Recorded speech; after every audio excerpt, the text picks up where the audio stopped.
and I'm here to call bullshit on the President of the United States. Donald Trump does not give a damn about leaving a comrade. He is showing that he cares more about saving his own face than leading our troops. I ask you, Mr. President, why the hell can't you do your job too? The President has tried to shroud his incompetence behind the valor of our service members. Donald Trump's tried to hide his cowardice behind our heroes' courage. Spends more time talking about his Marie Antoinette ballroom than he does sitting in the Situation Room trying to get us out of this war. The problem is that the Commander-in-Chief not only has no idea what the end state is like for his war of choice, but properly doesn't even know what the term end state means at all. Thank you, Mr. President. I've come to the floor today as a United States Senator, of course, but also as a former soldier who served in uniform the last time a president rashly sent our men and women into an unjustified war in the Middle East. I spent nearly a year at Walter Reed Army Medical Center, recovering from the injuries I earned in Iraq. And every morning, as I struggled to sit up straight, every time I was rolled into yet another surgery, I made sure to read the poster I had next to my hospital bed. It was a framed copy of the Soldier's Creed, the words that those lucky enough to wear the Army uniform live by. That same framed copy now hangs by my desk here in DC. And as I glanced at it this morning, I realized that there's perhaps no greater proof that Donald Trump never deigned to serve a day in his life than the mockery he makes of the Soldier's Creed's commitments every single day he has been in office. The creed may be associated with the Army, but the sentiments hold true for all of those who wear the uniform of this great nation. Its 13 lines tells us to be disciplined, physically and mentally tough, trained, proficient, and to look out for those who look out for us, to look out for one another. Donald Trump is supposed to be our service members' commander-in-chief. The very least we should expect of him is to epitomize the standards that we ask our troops to swear by, to live by. The very least we should expect of the commander-in-chief is to be as competent, disciplined, and professional as the men and women whose very lives hinge on his capacity to lead, on that competence and professionalism we expect to see in the White House. The Creed makes clear that our troops will never quit, that they will never leave a fallen comrade behind, yet Cadet Bone Spurs is someone who will always quit. And every hour he orders our service members to remain in unnecessary growing danger, he is proving that Donald Trump does not give a damn about leaving a comrade or so many comrades behind. Every moment that Donald Trump leaves our heroes mired in the muck of this illegal war of choice in Iran, he is showing that he cares more about saving his own face than leading our troops. So I come to the floor today with a simple question. Our military men and women go out there every day and do their jobs, no matter the risk, all on Donald Trump's orders. So I ask you, Mr. President, why the hell can't you do your job too? Why can't you live up to the same level of proficiency as our troops? Look, I'm proud of every mission I completed in Iraq, but I would never, ever wish another endless, needless, unjustified war like the one I served in on anybody else. I wouldn't wish it on the heroes who are packing up their rucks right now, knowing they may never touch American soil again. I wouldn't wish it on their families who are being forced to spend their days anxiously awaiting news from half a world away. And I wouldn't wish it on the American people who want their president to focus on bringing the costs down here at home, not starting new, expensive, taxpayer-funded wars continents away. But Trump either doesn't understand or he simply doesn't care about that. From the moment this conflict began, the president has tried to shroud his incompetence behind the valor of our service members. When asked to justify his illegal actions, Donald Trump's tried to hide his cowardice behind our heroes' courage. He's tried to act as if questioning why we're at war is the same as questioning the skill and bravery of our troops themselves. It isn't. And I'm here to call bullshit on the President of the United States, because I know that our military will always do the best job possible. When given a mission, our service members will say, yes, I will serve. They don't say, why me? They don't ask, will I be safe? No. They dust off their boots, they show up, and they do what's asked of them to the best of their ability every single time after time, tour after tour, no matter the risk, no matter the sacrifice. They will always, always execute their orders to the maximum capability of their professionalism, and they are proud to do it. That isn't the problem. The problem here is that the person who's supposed to be leading them spends more time talking about his Marie Antoinette ballroom than he does sitting in the Situation Room trying to get us out of this war. The problem is the guy who claims to be making America great again looks at the word America and only sees the letters M and E in the middle of it. The problem is that the commander-in-chief not only has no idea what the end state is like for his war of choice, but properly doesn't even know what the term end state means at all. The problem is that even in the last 2 weeks, the man who is in charge of our nation's nuclear codes has himself gone increasingly nuclear. He's not believing literal war with Iran is enough. He's now gone on to proverbial war with the Vatican, choosing to pick fights with the Pope of all people, the Pope, rather than try to engage in any semblance of real diplomacy to end the conflict in the Middle East. He's threatened to annihilate an entire civilization, terrifying people overseas and here at home who are understandably worried about retaliatory strikes.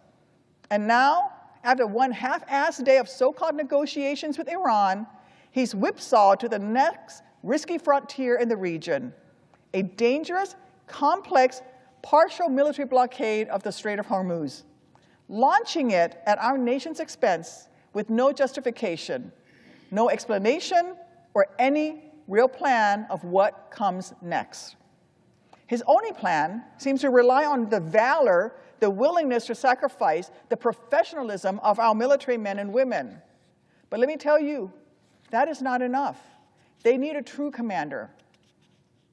But Trump is Trump, and he is actively, unabashedly telling us how to ignore what we are all seeing with our own eyes.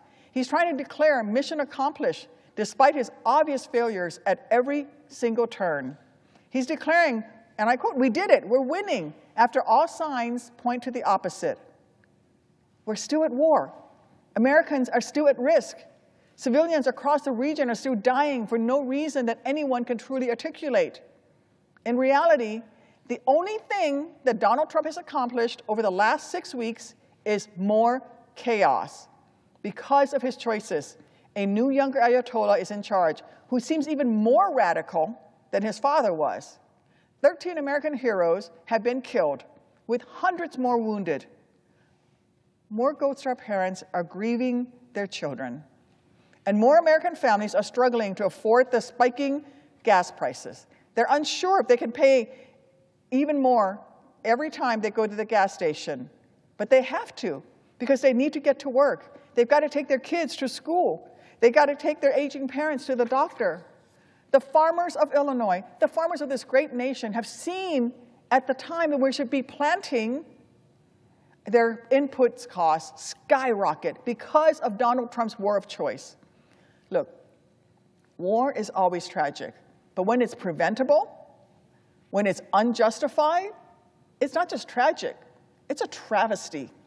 Trump wouldn't let himself be dragged in by the bone spurs to serve in Vietnam. So how dare he drag our nation into a war of his choice today? But this draft dodger, this 5-time draft dodger, is too infatuated with maximum pressure to make a serious effort at even minimum diplomacy.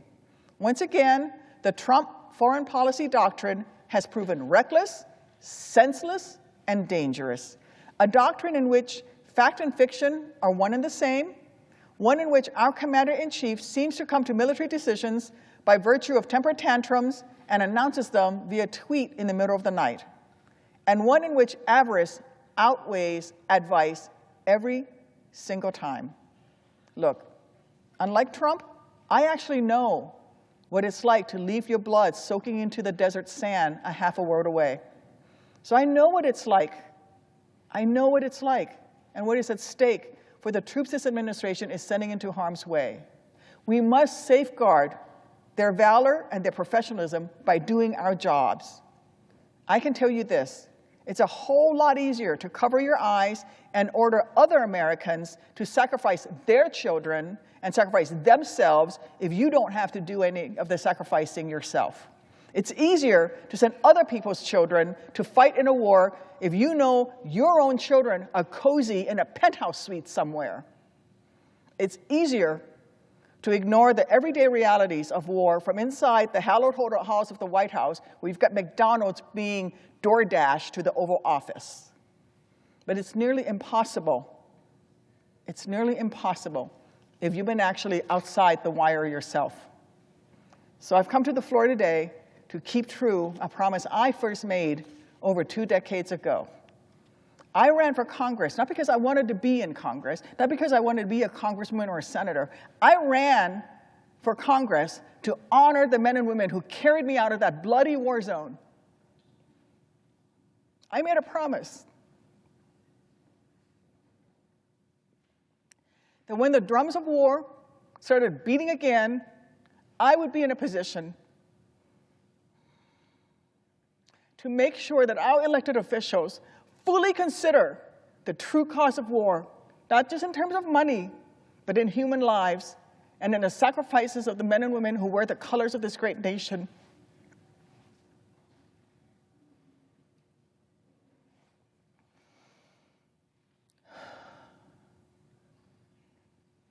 That was the vow I made to the troops I deployed with and to all of those who've served since I've hung up my uniform.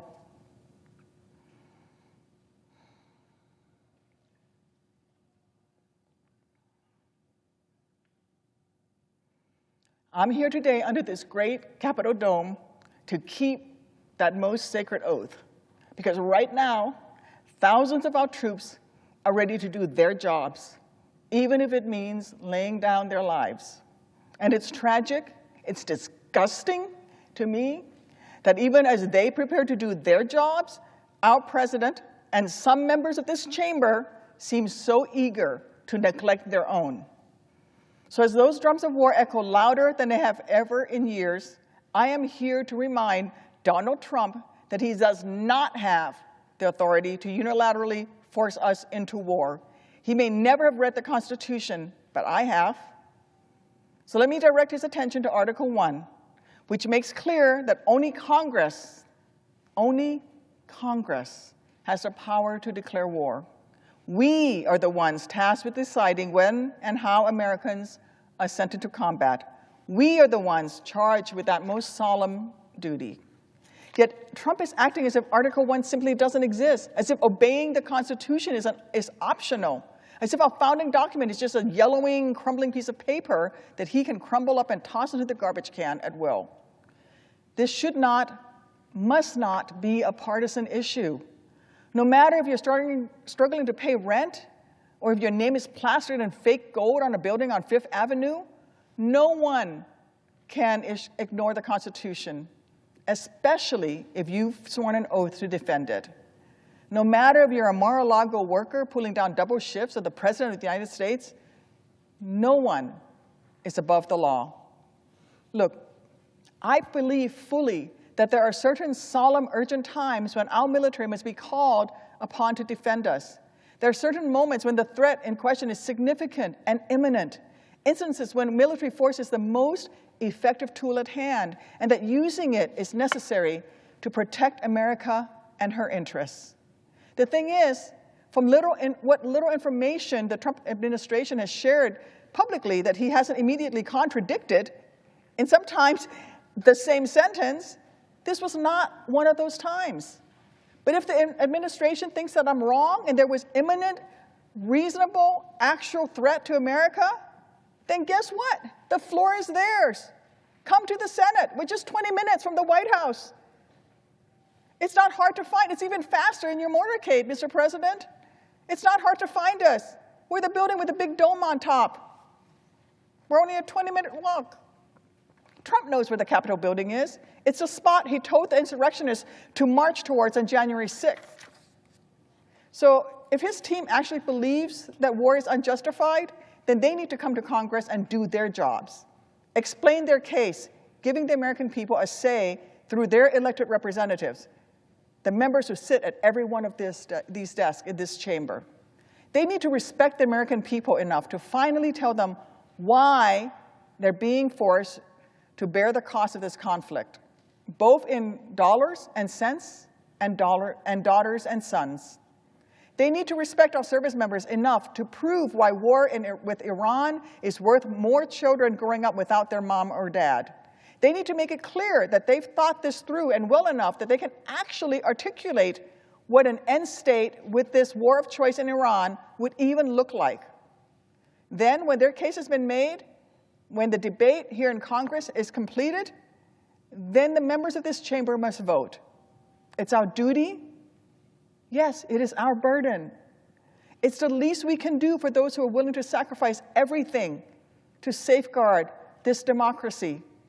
But if the Trump administration refuses to do that, if they refuse to adhere to the Constitution, well, then it begs the question, what are you hiding? What are you hiding, Mr. President? We already know you're incompetent. What else are you hiding? Look, we've now been at this war of choice, of Trump's choice, for a month and a half. Thousands are dead, grieving, wounded, suffering. Only someone as inept and unfit, someone as callous and cruel as Trump would see this as winning. Only a draft-dodging coward would think that this is the right way to engage in a war. Only a man so unqualified to be commander-in-chief would be proud to keep on risking our heroes' lives without even a concept of a plan for how to get them back home without risking more graves at Arlington. We can't let this chaos continue unchecked. As our troops continue to sacrifice whatever is asked of them, we senators need to do the absolute minimum required of us. That's why this week I'm calling up my War Powers resolution demanding that the Trump administration finally end this illegal war and to call for some actual public oversight and accountability on behalf of the American people. It will come to the floor for a vote shortly. So to my Republican colleagues, you have a choice, a simple one, really. You can vote with me to end this conflict and show that you actually care about putting America first, like you claim, or you can vote to put Trump's ego first, proving that when push comes to shove, you care more about protecting Trump's thin skin than the Constitution that you swore to defend. At this point, it's pretty clear. Donald J. Trump will always be more interested in looking out for his own self-interest rather than truly serving American interests. So my question is, if any of my Republican colleagues are actually brave enough to stand up and tell Donald J. Trump, the 5-time draft-dodging coward, enough.